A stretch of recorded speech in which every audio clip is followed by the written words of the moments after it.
Welcome to another episode of The Brand Called You, a podcast and podcast show that brings you leadership lessons, knowledge, experience, and wisdom from thousands of successful individuals from around the world. I am your host, Ashutosh Garg, and today I'm delighted to welcome a tech entrepreneur from India, Mr. Tushar Gandotra. Tushar, welcome to the show. Thank you very much for having me here. It's a pleasure to be here with you. Thank you. Tushar is the Chief Executive Officer of FiEx, which is an ecosystem leveraging the exciting possibility in blockchain, NFT, and the metaverse. So, Tushar, let's start talking about FiEx.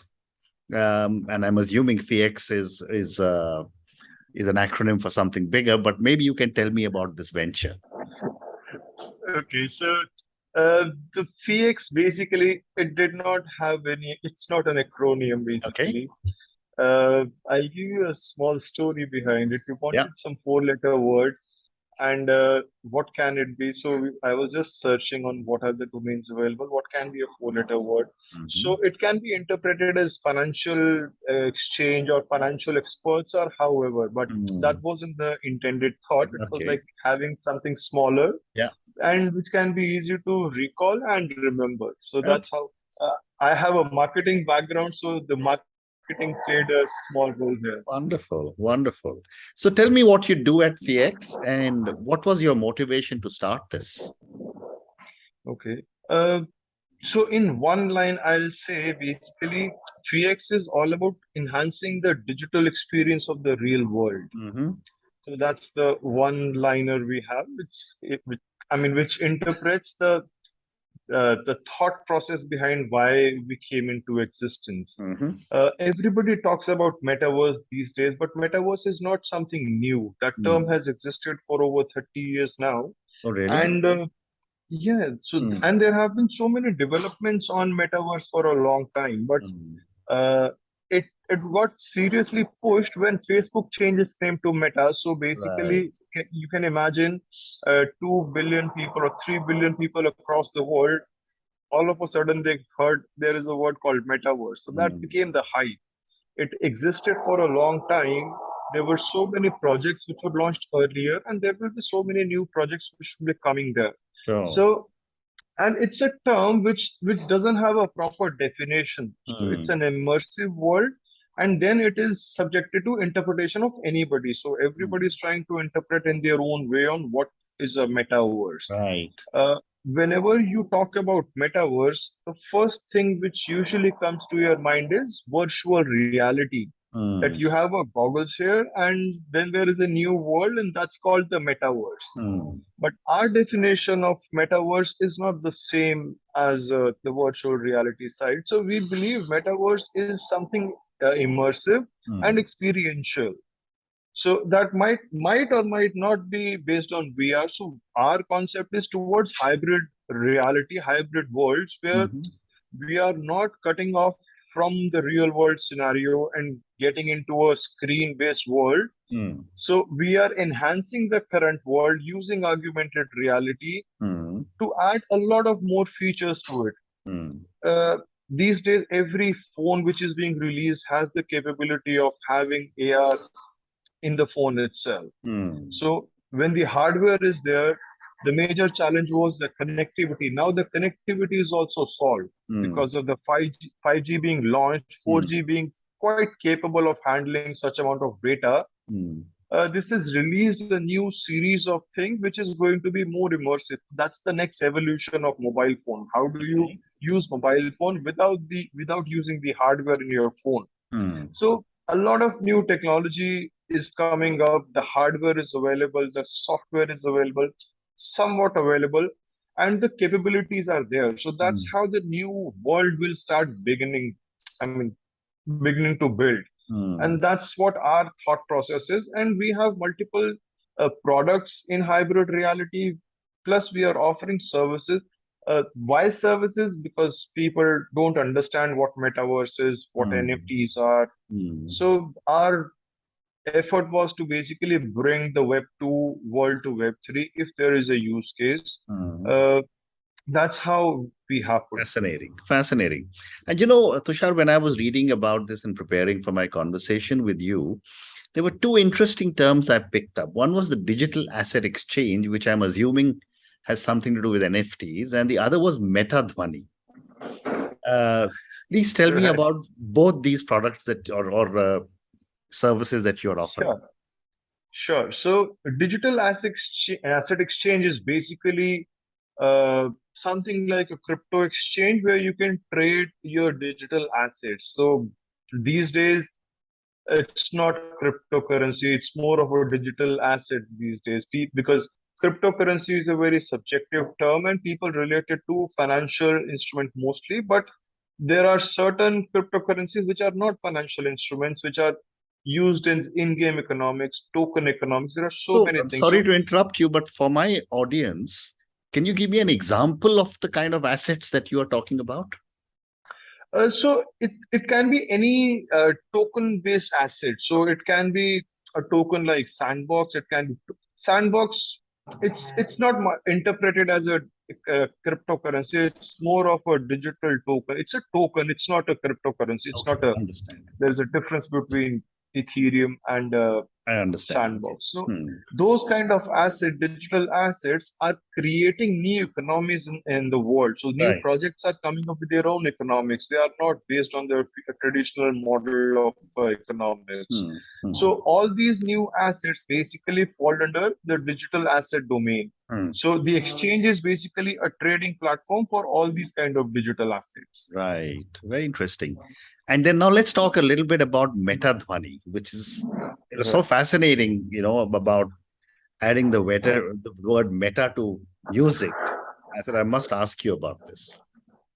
So Metadhvani basically, a backstory behind it basically. So I have been a guitarist for a long time, musician. So I have played some instrument, but when I was young, I did my graduation in music along with my graduation in computer application because of the love of music. Although I don't play that anymore because of the lack of time, but the love has always been there.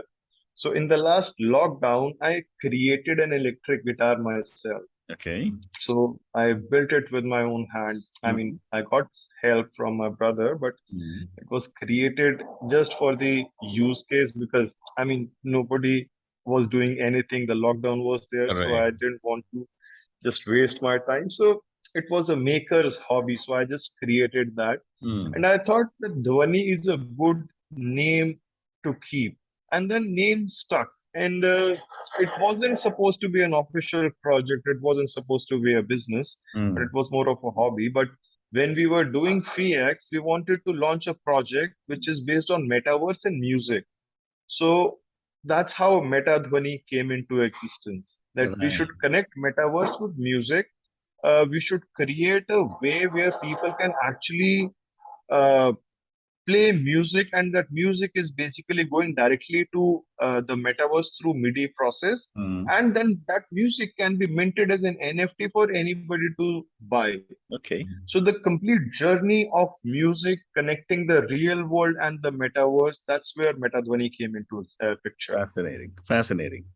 So Tushar, I'm now going to move to some very basic questions about the metaverse for our audience.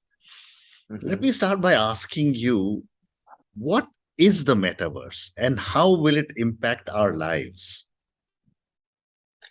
Okay, so metaverse is a 3D based immersive and experiential platform. All right. I'll tell you why Facebook renamed their name to Meta, and I'm almost sure that name change wasn't like something which happened in a matter of like 10 days. Oh, let's change the name to Meta. So Facebook bought Oculus around in 2014, and I think that's where the journey began. Their vision of the social media after the Facebook, the platform was more immersive, that there will be new immersive platforms where people can connect to each other socially. At the end, Facebook is a social media company, social platform. So what is the next jump from a website or app-based social platform is a 3D immersive social platform. So that's how the metaverse is envisioned that it's a new way of connecting to each other. Why people are calling it Web3? Because Web2 was all about websites and apps. Yeah. Now, what is if you see the general progression of things, how do you envision the next website? What will happen? So the next website is more immersive. That instead of just looking through a photograph, a 2D photograph, you have a more immersive experience to an e-commerce platform. Or probably instead of just if there is a Microsoft website, I don't have to just go through the website. I can visit their virtual office as well, and probably I get to meet Mr. Bill Gates himself just roaming around in his avatar. So that in my personal view, that's the logical next step from from a 2D standpoint on how people will use technology, how the technology will progress. App use is very common these days. We want to order food, we go on Zomato. We want to order medicine, we go on 1NG, or there are so many interesting applications. So what is the next step? The paradigm shift. It's not an incremental change, but what's the next paradigm shift? It's all immersive. Right. And why that? Because now the technology exists. There are VR goggles, there are AR goggles. There is a complete new set of hardware being popping up across the world where people are experimenting with new things. So, and now the connectivity is there, the 5G is there, the IoT is there. People can connect multiple devices in multiple ways. So, using all these things, it became very interesting on how the technological evolution, the paradigm shift will happen. So, this is the next logical paradigm shift. That's what I believe. Wonderful, wonderful. But tell me from another perspective, with the coming of the metaverse, there have been a lot of digital challenges most individuals and companies have been facing in the virtual world. Absolutely. Will these be exacerbated or will they be resolved? The best thing about metaverse is it's software. Okay. So most of the challenges in the software domain can be solved through software. Okay. Right. So that's the best, but that's how I look at it. There was a story where a girl said somebody molested me on the metaverse, and then the story came somebody was raped in the metaverse. That's solved through software. You create a personal space and that's it. Right. Nobody can do anything to you. So because it's a software problem, the solution is also software. Very fascinating. So I think a lot of things will be solved through probably some bug fixes, some new feature implementation, some new algorithms which are trying to protect your data, protect your identity around the 3D immersive world. So they are all solvable. They are not some problem which is outside the software domain. So that's how I see it. Very interesting. And you asked me how it is going to impact. Correct. Correct. Go ahead. You asked me how it is going to impact the real world scenario, how it is going to impact people's lives. Absolutely. I think it is going to have a huge impact on all the age groups. It's not only for one age group. These days, even people of the age of 70, they are very comfortable using mobile phone. Correct. They are very comfortable using apps. So I think that accessibility and that acceptability has already taken place. It's more of an easy use of things on how people will use it. Of course, VR is a difficult thing to use, but somebody who is of the age of, let's say, 70 years and or rather 80 years and cannot move, VR is a boon to them. Absolutely. They can sit in the same place and experience so many things in a fascinating way. So there are so many implications to this word metaverse in our lives. Correct. It is going to unfold probably in the coming years, but I think it's going to have a positive. Everything has a negative side to it. There is nothing in the world which doesn't have negative side. Well said. The thing is, the technology comes with a cost. Any evolution comes with the cost. So this is the cost. which everybody has to pay. There will be some challenges, there will be some discomfort, there will be some comfort, and at the end, people will accept it. Well said. And yet, Tushar, from whatever I've been reading and talking to many people, I understand there are many metaverses as True. compared to one single World Wide Web, which is WW2. The WW3 seems to be sitting on multiple metaverses. How does Uh, that work? that's a very good question. I'll tell you, if you consider Metaverse as an app, there are multiple apps. Okay. Think about it as an app. There will be multiple metaverses, there will be multiple apps. Every metaverse will have its own qualities, characteristics on use case.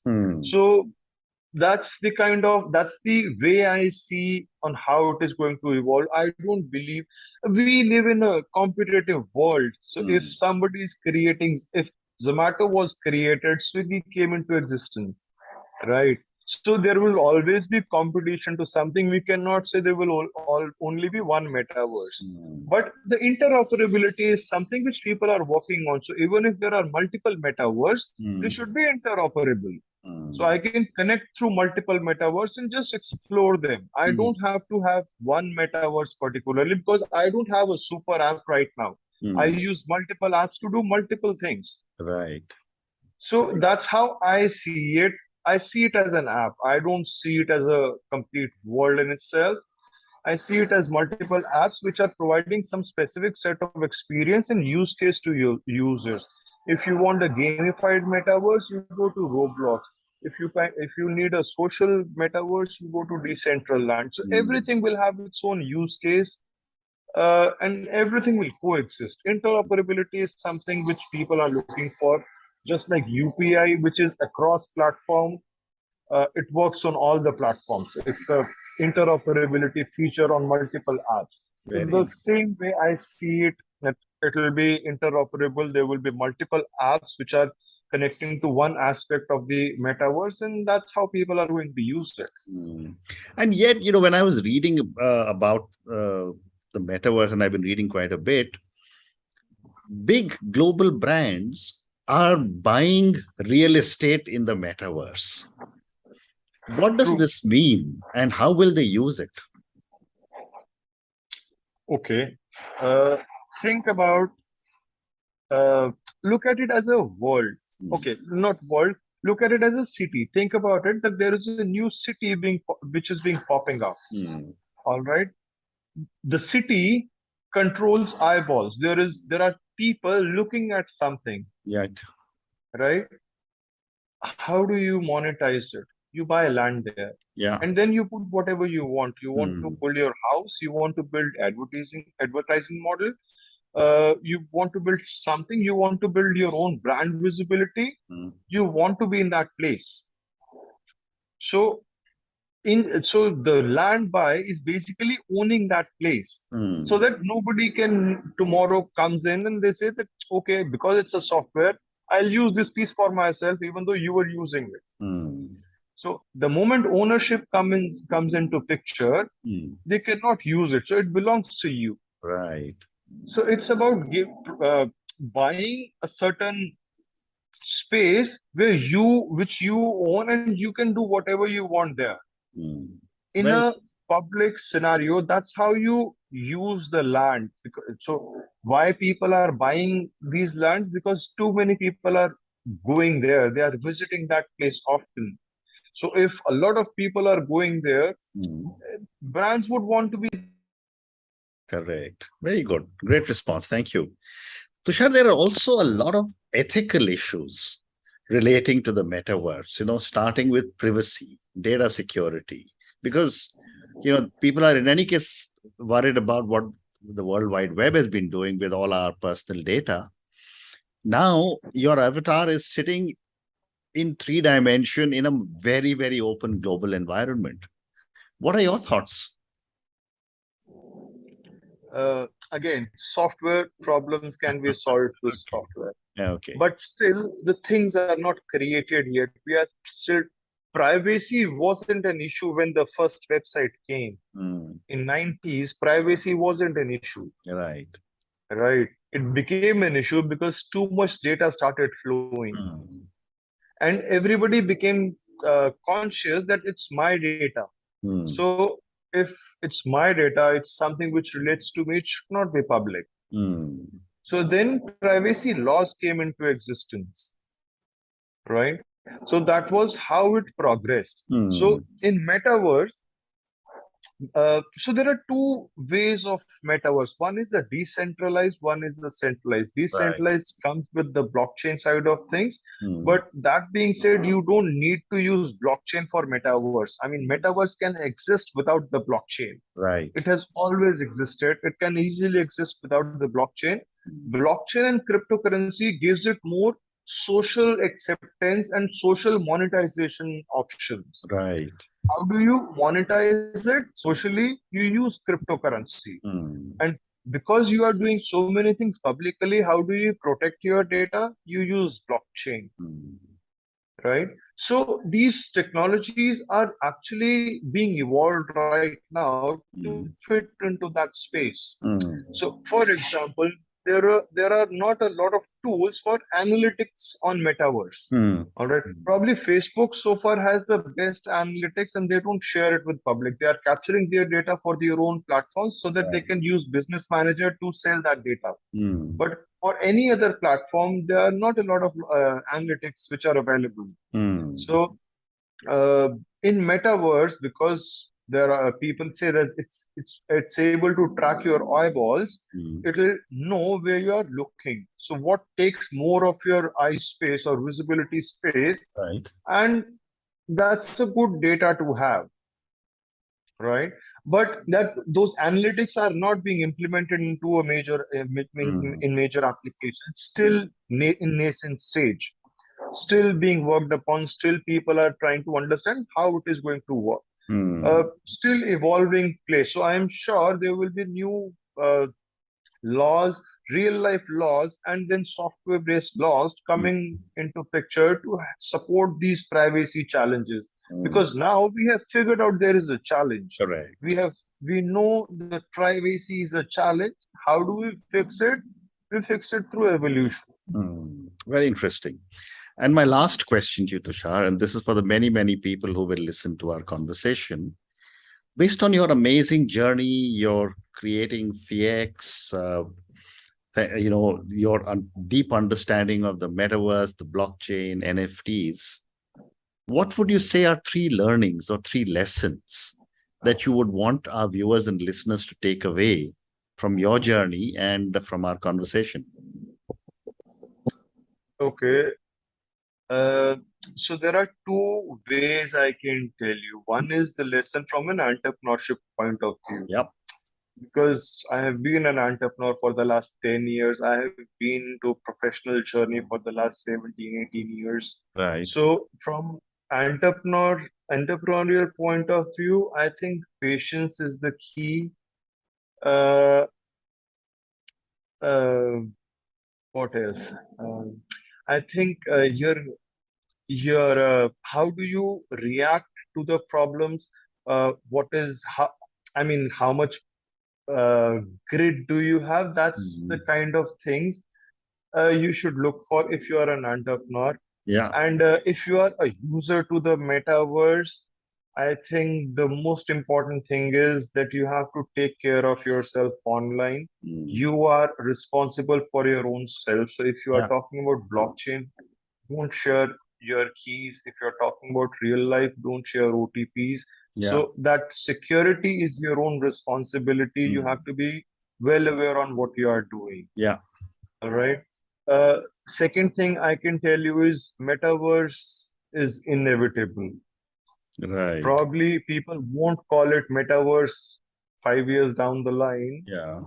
But it will still be there in different forms and in more immersive fashion, in more integrated fashion to the life. So you cannot ignore it. It's time to understand what it is going to be. And the third thing, what can I say? It's an interesting journey. However you look at it, from a user's point of view, from business point of view. Connecting to people is what's the main thing in the real life, what keeps you going. You have friends, you have family. uh, Metaverse is going to take those relations beyond the real world into the technology sphere, into the software sphere. uh, there will be so many things you have to look at. Learning being the most important thing. Keep learning, no matter how old you are, no matter what your age is, what you are doing. Learning is the most important aspect. So Fascinating. that's pretty much it. Fascinating. Fascinating. And on that note, Tushar, and your amazing lessons, patience is key, very important. It is important to have the grit. Take care of yourself online. Security is your own responsibility. Metaverse is inevitable and here to stay. So please figure out a way to understand it and learn more about it. And finally, you said it is an interesting journey. Network well and enjoy it. Thank you so much for speaking to Thank me you. about your journey. Thank you for talking to me about FiEx. Thank you for talking to me about your deep understanding of the metaverse. We couldn't speak about NFT and blockchain, but maybe some other day we'll do another conversation on For sure. For blockchain sure. and NFT because these are very, very important topics. Thank you for For speaking to me and good luck to you. It's an honor to be with you here, sir. Thank you very much for your time. Thank you for Thank you. having me here. Take Thank care. Have a nice day. Bye bye. you. Thank you for listening to the Brand Called You videocast and podcast, a platform that brings you knowledge, experience, and wisdom of hundreds of successful individuals from around the world. Do visit our website www.tbcy.in to watch and listen to the stories of many more individuals. You can also follow us on YouTube, Facebook, Instagram, and Twitter. Just search for the Brand Called You.